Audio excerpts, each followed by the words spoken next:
तो दोस्तों, मैथमेटिक्स से हम अलजेब्रा स्टार्ट कर रहे हैं। मैं अमर कुमार। आज के वीडियो में इंट्रोडक्शन टू अलजेब्रा में हमारे यूट्यूब चैनल एडु ज्ञान पर आप सभी का स्वागत करते हैं।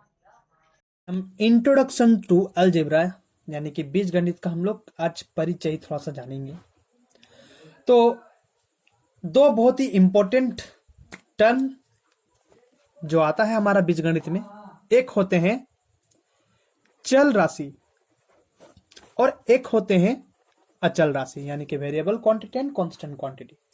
तो जो हमारा चल राशि होता है और अचल राशि होता है, ये क्या होता है? तो चलिए मैं एक टर्म लिखता हूं। मैंने कहा कि 2 और 3 को जोड़ेंगे तो 5 मिलेगा। ठीक है, तो हमें यह बताइए कि अगर 3 के साथ हम अगर 1 जोड़ें तो क्या हमें 5 मिलेगा? तो आप बोलोगे नहीं, 5 नहीं मिलेगा। कितना मिल जाएगा? तो हमें 4 मिल जाएगा। यानी कि इस 3 के साथ आपको 2 ही जोड़ना पड़ेगा, तभी आपको 5 मिलेगा। ठीक है, और एक कंडीशन देखिए, मैं कह रहा हूं कोई भी 2 नंबर है, मान लीजिए एक x नंबर है, एक y नंबर है, और इन दोनों नंबरों को आप जोड़ेंगे तो आपको 5 मिलेगा। मैंने ये बताया। तो यहां पर आप बोल सकते हो कि भाई जो x होगा वो 1 होगा और y जो होगा वो 4 होगा, इन दोनों को जोड़ेंगे तो 5 मिल जाएगा। ठीक है, ऐसा बात है। लेकिन अगर आप यहां पर बोल सकते हो कि भाई x 1 जरूरी थोड़ी ना है, x 4 हो सकता है, y 1 हो सकता है, तो भी तो 5 मिलेगा। तो मैं कहूंगा हाँ, ये भी बात आपका सही है। कोई दूसरा और आया, वो भी तो बोलेगा कि ठीक है, ऐसे तो 5 होता है, क्या ये से 5 नहीं होगा क्या? x को अगर 2 मान लो, y को 3 मान लो, तो जोड़ेंगे 5 नहीं होगा क्या? तो क्या आप उसका बात को गलत ठहरा पाएंगे? नहीं ठहरा पाएंगे। यानी ये भी तथ्य आपको सही मानना पड़ेगा। कोई आकर कहा दिया अरे ये 6 है, ये -1 है, y -1 है, ठीक है, और ये 6 है, तो भी रिजल्ट हमें 5 मिल रहा है। अरे ठीक ही बात बोल रहा है ये। कोई बोलेगा नहीं 6 है और ये 0 है, ये सॉरी ये 5 है और ये 0 है, तो भी हमें 5 मिलेगा। यानी हर हाल में हमें रिजल्ट तो 5 मिल रहा ही है। यानी x का मान हमें यहाँ पर बदलता हुआ दिख रहा, कुछ भी बदलने, y का मान यहाँ पर हमें बदलता हुआ दिख रहा, कुछ भी रख ले। ठीक है, तो यहाँ पर हम लोग देख रहे हैं कि इन दोनों नंबर्स को जोड़ने पर 5 मिलता है। उसका तरीका बहुत सारा है। ये तरीका हुआ, ये तरीका हुआ, ये तरीका हुआ, ये तरीका हुआ, ये तरीका हुआ, और भी इससे बहुत ज्यादा तरीका हो सकता है। लेकिन अगर हम कह दें कि 3 के साथ 2 को जोड़ेंगे 5 मिलेगा, 3 के साथ 1 को जोड़ देंगे तो 5 मिलेगा, तो ये तो बात गलत हो जाएगा। 3 के साथ 2 ही जोड़ना पड़ेगा। यहाँ पर अगर हम लोग नंबर्स दे देते हैं, यानी कि हम लोग फिक्स कर दिए हैं, अगर हम दूसरा नंबर ले लेंगे ना तो हमें सेम रिजल्ट नहीं मिलेगा। अगर मान लीजिए हम यहाँ 3 की जगह 4 ले लिए तो हमें 6 मिल जाएगा। अगर हम यहाँ पर मान लीजिए 3 रहने देते हैं और ये 2 की जगह 3 ले लेते तो हमें 6 मिल जाएगा। यानी कि 3 के साथ आपको 2 जोड़ना होगा तभी आपको 5 मिलेगा, या 2 के साथ 3 जोड़ना होगा तभी आपको 5 मिलेगा। यानी कि हम जब भी बात नंबर्स में कहते हैं, संख्या के रूप में जब भी हम कहते हैं, संख्या के रूप में प्योर नंबर, जो हम लोग जितने नंबर्स भी जानते हैं, जितने भी हमारा वास्तविक नंबर होता है, वास्तविक नंबर मतलब क्या हुआ पता है?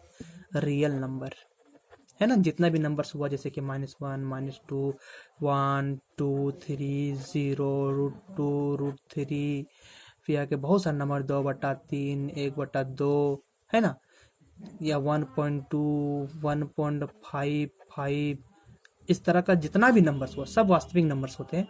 और यह नंबर सब अगर कोई भी हम लोग अलजेब्रा में देखेंगे तो इस तरह का नंबर मतलब फिक्स्ड नंबर। जैसे मैं आपसे कहता हूं कि आज मेरे ट्यूशन में कितने बच्चे आए हैं, तो आपने गिना बच्चों को और आपने मुझे बोला है 20।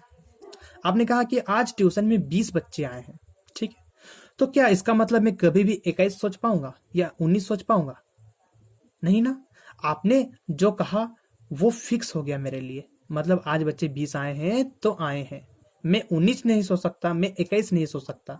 मतलब आपने जब कोई भी तथ्य को बताने के लिए संख्या के रूप में उसे प्रकट कर दिया तो वो फिक्स हो गया, और वो फिक्स हो गया मतलब कांस्टेंट हो गया, और कांस्टेंट हो गया मतलब उस राशियों को हम लोग यानी जितने भी वास्तविक नंबर से जितने भी संख्यात्मक नंबर होते हैं उन सभी को हम लोग अचल कहेंगे।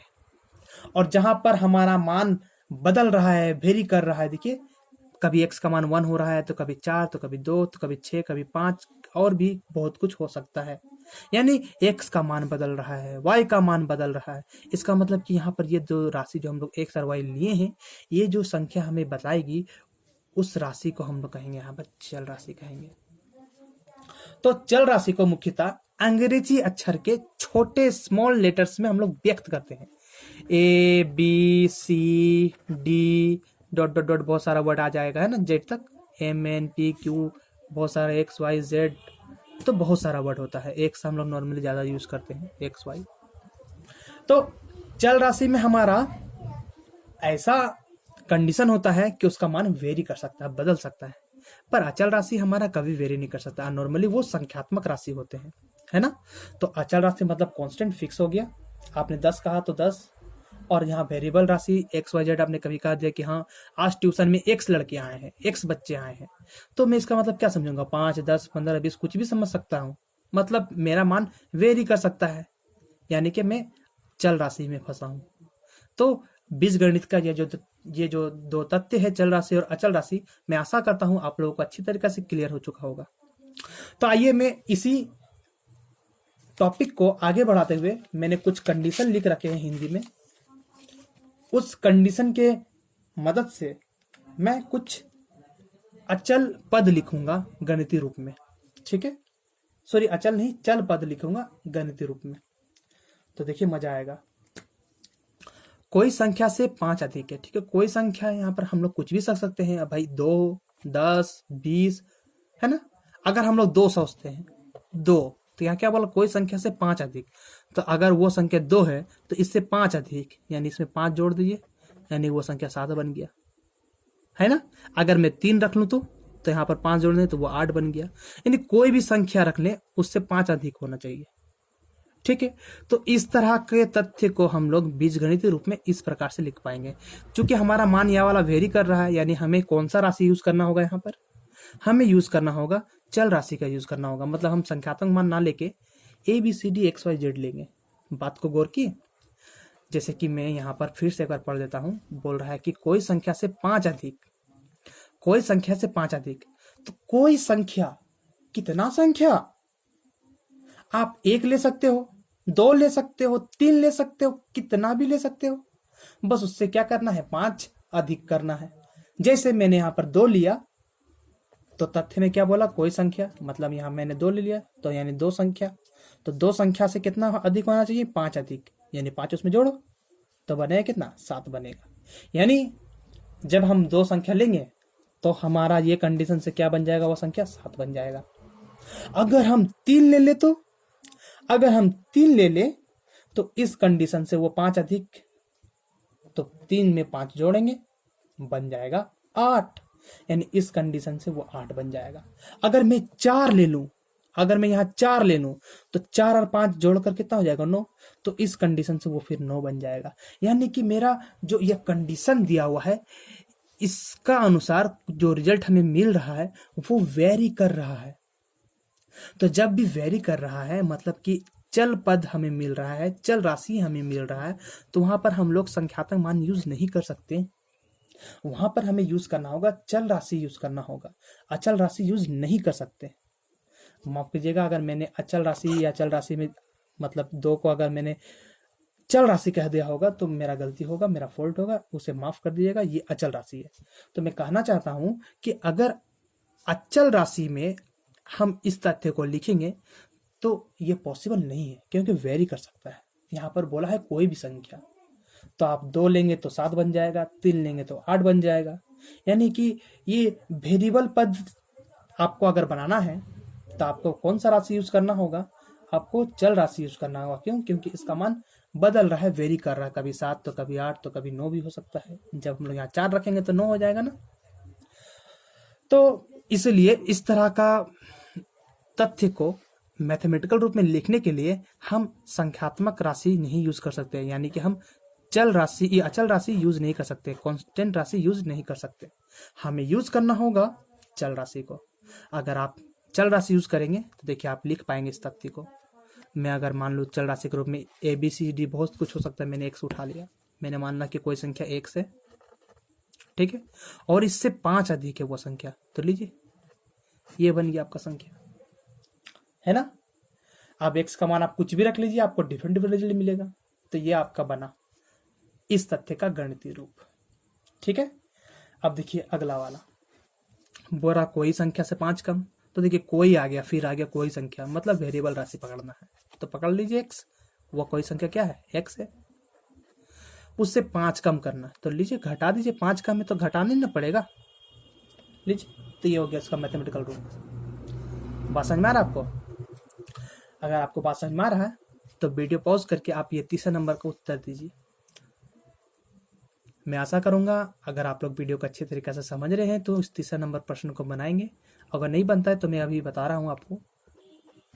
देखिए कोई संख्या के 2 गुना से 5 अधिक, कोई फिर आ गया, कोई संख्या फिर बोल रहा है, मतलब फिर से हमें कौन सा राशि यूज करना होगा, चल ना चल में फिर से हमने अगर एक आपने मान लीजिए चलो एक उठा ली तो ए ही उठा लीजिए, लीजिए ए उठा ली। बोला कोई संख्या, तो हम लोग मान ली वो कोई संख्या ए है, उसका 2 गुना, तो लीजिए 2 गुना कर दी, से 5 अधिक, अच्छा इससे भी 5 ज्यादा बनाना है तो लीजिए जोड़ दो 5, तो कोई संख्या का 2 गुना से 5 ज्यादा, है ना, बन गया इसके अनुसार। तो ठीक उसी प्रकार से 4 को भी हम कर लेंगे। 4 नंबर प्रश्न में क्या है, कोई संख्या के 2 गुना, तो लीजिए कोई संख्या अगर आप मान लीजिए यहाँ b मान लेते हैं तो कोई संख्या का 2 गुना हो गया यहाँ पर 2b, से 5 कम बोल दिया है कम, यानी घटा दीजिए। कितना कम बोला था, 5 है ना, तो 5 ही घटा देंगे। ये 5 नंबर सवाल तो आसानी से आपसे बन जाएगा। बोला है कि 2 संख्याओं का योगफल से 10 अधिक। अब देखिए 2 संख्या कह दिया ना, तो 2 संख्या तो यहाँ फिक्स नहीं बोला है, फिक्स नहीं बोला है तो अचल राशि यूज ही नहीं कर पाएंगे। तो हमें कौन सा राशि यूज करना है, अचल राशि। और अचल राशि में ढेरों राशियां है, ए है, बी है, सी है, डी है, X Y Z, M N O P Q, पूरा जितना आप ABCD जानते हैं 26 लेटर, उसमें से कोई भी ले सकते हैं आप। चलिए हम इस बार पी ले लेते हैं। तो 2 संख्याओं का योगफल से 10 अधिक है, 2 संख्या बोला तो हमें 2 चल राशि ढूंढना पड़ेगा, तो एगो पी ले लेते हैं और एक क्यू ले लेते हैं, कोई दिक्कत वाली बात तो है नहीं। तो इन दोनों संख्याओं का योगफल होना चाहिए ना, यानी पी और क्यू का हमें क्या करना होगा, जोड़ना होगा। और ये जोड़ने पर काम खत्म नहीं हो जाता, क्योंकि कह रहा है 2 संख्याओं का योगफल से 10 अधिक, तो इसमें और 10 देना पड़ेगा तब ना ये पूरा हो जाएगा इस कंडीशन के मुताबिक। मतलब 2 संख्याओं का योगफल से 10 ज्यादा हुआ ना। बात समझ में आ रहा है? इस तथ्य को देखकर इस हिंदी वाले टर्म को समझ पा रहे हैं?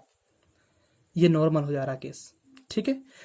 तो अगर ये बात समझ में आया हो तो 6 नंबर को बनाने का चेष्टा करें वीडियो को पॉज करके, नहीं तो फिर हम बता ही रहे हैं यहाँ पर। 2 संख्याओं का योगफल से 10 कम, लीजिए भैया अगर आप पी और क्यू माने हो 2 संख्या को और उसका योगफल से 10 कम करना चाहते हैं तो 10 घटा दीजिए, कोई दिक्कत वाली बात तो है ही नहीं। यानी हम लोग आसानी से बीजगणितीय रूप को लिख पा रहे हैं, है ना। मतलब कोई भी हिंदी वर्ड दिया है, कोई भी सेंटेंस वाक्य दिया हुआ है हिंदी में और वो गणितीय वाक्य है, तो उसको हम लोग गणितीय रूप में लिख सकते हैं बीजगणित का यूज करके, बीजगणित का चल राशि वाला टर्म को यूज करके। तो आप लोगों को आज समझ में आया होगा कि चल राशि का क्या इंपॉर्टेंस है, ठीक है, और अचल राशि का क्या इंपॉर्टेंस है ये भी समझ में आया होगा। तो आज इंट्रोडक्शन टू अलजेब्रा में मैं इतना ही रखता हूँ। अगले के वीडियो में हम लोग अलजेब्रिक फार्मूला को अच्छे तरीक़ा से समझने वाले हैं, और तब तक के लिए अभी के लिए बाय, और आगे के नेक्स्ट वीडियो में हम लोग जल्द मिलेंगे। इस लॉकडाउन में आप अपना ख्याल रखिएगा, अपने फैमिली का ख्याल रखिएगा और देश का ख्याल रखिएगा। धन्यवाद।